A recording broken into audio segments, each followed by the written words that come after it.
மண்மீதிலே எந்த ஜீவனுக்கும் அளவில்லாத ஆசைகள் ஒன்றல்லவே ஓராயிரத்தை தாண்டி நிற்கும் தேவைகள் நினைத்தது நடப்பது எவன் வசம் அனைத்தையும் முடிப்பது அவன் வசம் தெய்வம் என்ற ஒன்றை நம்புங்கள் எல்லோருக்கும் நல்ல காலமுண்டு நேரமுண்டு வாழ்விலே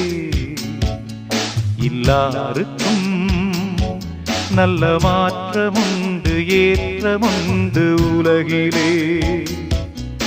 எல்லோருக்கும் நல்ல காலமுண்டு நேரமுண்டு